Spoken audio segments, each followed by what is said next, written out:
Midnight mystery. Can you relate? Loud noise, startling people and pets, and prompting calls to police. ABC 15's Nick Saletti is near 7th Street and Bethany Home in Phoenix, taking action to get to the bottom of this. I am Gladys Kravitz. I want to know what's going on in my hood. I'm like, who are you? What are you doing? But that doesn't make Amalia Garaya's a nosy neighbor. She just likes to know what's happening. So on Saturday night, when she heard something a little out of the ordinary, she knew something was up. Boom, boom, boom. Boom, boom, boom, boom. Boom, boom.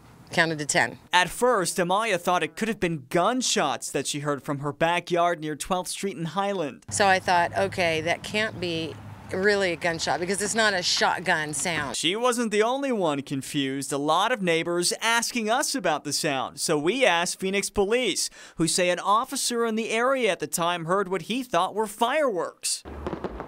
Even though it's past New Year's and not even close to 4th of July. You know, we want to keep people safe. But Captain Jake Van Hook with Phoenix Fire says his crews respond to fireworks calls year-round. Always a concern, especially as we approach wildfire season.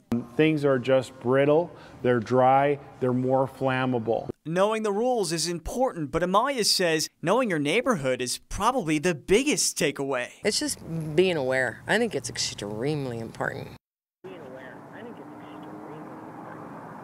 So, per state law, there's only 2 times a year where you're allowed to set off most fireworks. That is during the 4th of July and also near Christmas and New Year's. If you're caught setting off those fireworks at a different time of year, like right now, you could face a $1,000 fine. For a full list of all the rules, head to our website. Reporting live in Phoenix tonight, Nick Saletti, ABC 15, Arizona.